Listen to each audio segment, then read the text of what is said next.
سلام دوستان عزیز، به کانال من خوش اومدید. با آموزش این ترشی فوق‌العاده خوشمزه و لذیذ در خدمتتون هستم. تا انتهای ویدیو همراه من باشید تا تمام نکات رو ببینید. مقادیری که میگم برای هر 1 کیلو از بادمجون هستش که برای این ویدیو من 1 کیلو بادمجون رو شروع میکنم. اول کلاهک سبزش رو جدا میکنم و بعد انتهای بادمجونم خارج میکنم. لازم نیست که پوست بادمجون رو ما بکنیم.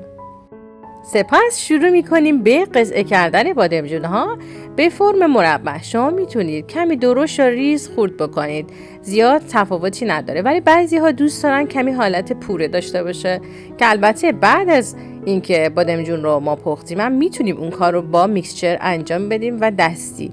من شروع میکنم به این مقدار انجام دادن و بادمجون ها رو کاملا خورد میکنم، چون این کار کاملا سلیقه‌ایه. بعضی افراد دوست دارن که ترشی ها رو به صورت درشت مصرف کنن و بعضی ها از این که حالت مثل پوره داشته باشه بیشتر لذت میبرن. برش های بادمجون رو به دیگ انتقال میدیم تا کم کم بقیه مواد رو هم اضافه کنیم. در اینجا به سیر هم نیاز داریم که برای 1 کیلو بادمجون من 75 گرم سیر استفاده کردم. شروع میکنم به خرد کردنش. من اینجوری بیشتر ترجیح میدم چون احساس میکنم تلخی کمتری در انتها خواهد داشت، ولی شما میتونید با دستگاه بزنید و روشی که برای شما مطبوع تره رو اجرا بکنید. در اصطلاح برای کسانی که دوست دارن قطعات ترشی کمی به دهنشون بیاد، من ترجیح میدم خودم که شروع کنم به خرد کردن دستی با استفاده از چاقو. اگر به تازگی با کانال من آشنا شدید، من ملودی هستم و در زمینه‌های مختلف هنری فعالیت دارم. چنانچه به این محتوا علاقه دارید لطفاً کلید سابسکرایب یا مشترک شدن رو بزن و زنگوله کنار اونم فعال کن تا هر زمان ویدئوی جدیدی گذاشتم از آن مطلع بشی. سیرای خرد شده رو به بادمجونا اضافه میکنم و تا بالای خط بادمجونا ما پر آبش میکنیم که بذاریم مرحله اول پخت رو اجرا بکنیم. حتما از آب تصفیه استفاده بکنید چون تمام این آب به خورد بادمجونا میره. خب میذاریم روی شعله بلند و در دیگو میذاریم تا به جوش بیاد و سپس اون رو کم میکنیم یا کم رو به متوسط تا شروع کنه به پخت. ما هر زمان که این مرحله تموم شد مرحله بعدی رو انجام میدیم. همونطور که میبینید داره میپزه و باید کمی دیگه نرمتر بشه. تو فاصله که داره میپزه بیکار نمیشینه. ما شروع میکنیم از تمر هندی استفاده میکنیم که من این مارک رو استفاده میکنم چون خوشمزه تره و نمک مناسبی داره. بعضی مارک ها نمک بیشتری دارن. خب من از نصف بسته استفاده کردم.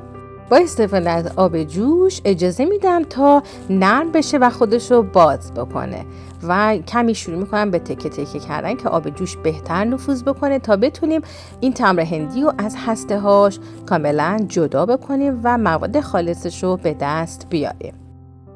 این مرحله رو بهتره که نیم ساعت زمان بدیم تا کاملا نرم بشه. تو اون فاصله بادمجونا داره میپزه. روی این ظرف هم بهتره که با ظرفی دری بپوشونید و بگذارید یه گوشه تا عمل بیاد.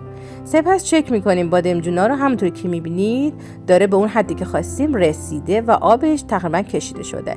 توی سبد 40 میریزیمش و اجازه میدیم که آبش کاملا تخلیه بشه و کمی سرد بشه تا بریم به مرحله ادامه پختمون. خب تو این فاصله تمر هندیمون رو باید هسته رو از مواد جدا کنیم. از یه سبد توری استفاده میکنم و روی ظرفی قرارش میدم و مواد رو توی سبد توری میریزم و آنچنان هم میزنیم تا کاملا پوست و هسته ها از هم دیگه سوا بشه. یه خورده این کار زمان میبره ولی حوصله کنید تا نتیجه مطلوبی که میخواید حاصل بشه. میتونید دستکش هم بپوشید، میتونید اگه دستای تمیزی دارید با دست هم این کارو بکنید. من از زیرش که میبینید همینطور هی شروع میکنم به کندن مواد و هی ادامه میدم و شروع میکنم به گرفتن کامل هسته. همونطور که میبینید هسته کاملا گرفته شد و اینم خالص اون تمر هندی هستش که به بادمجونا اضافه باید بکنم. ولی اینجا اگر که شما دوست دارید کمی حالت پوره باشه میتونید با این میکسچرهای دستی مواد رو بزنید. بعضی افراد دوست دارن که تکه ها درشت باشه، بعضی ها دوست دارن به این حالت پوره شده در بیادش که من خودم این رو بیشتر ترجیح میدم. سپس اون تمر هندی رو همونطوری که میبینید اضافه میکنم و میریم برای اضافه کردن باقی موادمون به بادمجونامون و ادویه هایی که لازم داریم به این ترتیب خواهد بود. به 1 قاشق چایخوری سرپر زردچوبه نیاز داریم و سپس به 1 قاشق مرباخوری پر ادویه ترشی. همیشه همه این ادویه ها رو تازه بخرید. نصف قاشق چایخوری سیاه دونه اضافه میکنیم. لازم نیست که اونو اصلا آسیاب کنید، همینجور درسته بریزید.